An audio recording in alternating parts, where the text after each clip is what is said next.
Hello guys, నమస్తే and welcome back to our channel mostly Telugu. Janasena అధినేత పవన్ కళ్యాణ్ గారు ఏప్రిల్ 24వ తేదీన పిఠాపురంలో ఎమ్మెల్యే అభ్యర్థిగా నామినేషన్ అయితే వేశారు. కాగా ఈ అఫిడవిట్ లో తను పేర్కొన్న వివరాలు ప్రస్తుతం సోషల్ మీడియాలో వైరల్ అవుతున్నాయి. అయితే ఇన్ని డేస్ పవన్ కళ్యాణ్ రేణు దేశాయ్కి సంబంధించిన అకిరా ఆద్య కొనిదెల వారసులుగానే ఉన్నారని అంతా భావిస్తున్నారు కదా. కానీ నిన్న ఎన్నికల రిటర్నింగ్ అధికారి అందించిన అఫిడవిట్ లో అకిరానందన్ దేశాయ్ ఆద్య దేశాయ్గా ఉందన్నమాట.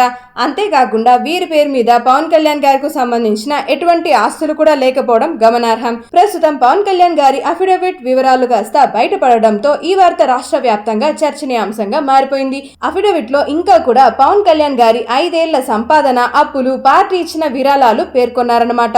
సో దాంతో ఇది చూసిన చాలా మంది నెటిజన్లు వచ్చేసి పలు రకాలుగా నెగటివ్ గాను పాజిటివ్ గాను కామెంట్స్ చేస్తూ ఫుల్ గా ట్రోల్స్ చేసేస్తున్నారన్నమాట. అయినా అకిరా ఆద్యలకు కాకుండా పవన్ కళ్యాణ్ గారి ఆస్తి సంపాదన ఇంకెవరికి దక్కుతుంది అన్నట్లుగా ప్రశ్నిస్తున్నారన్నమాట నెటిజన్లు సైతం. సో దాంతో ఈ న్యూస్ కాస్త సోషల్ మీడియా అంతటా కూడా కోడైకూస్తుంది. సో ప్రస్తుతం వైరల్ అవుతున్న ఈ న్యూస్ ని చూసి రేణు దేశాయ్ ఎలా స్పందిస్తారో వేచి చూడాల్సిందే. ఇలాంటి మరిన్ని ఇంట్రెస్టింగ్ ఫిల్మీ ట్రెండింగ్ అప్డేట్స్ కోసం వెంటనే మన ఛానల్ ని సబ్స్క్రైబ్ చేసుకుని పక్కన ఉన్న బెల్ ఐకాన్ ని సైతం క్లిక్ చేయడం మాత్రం అస్సలు మర్చిపోద్దే.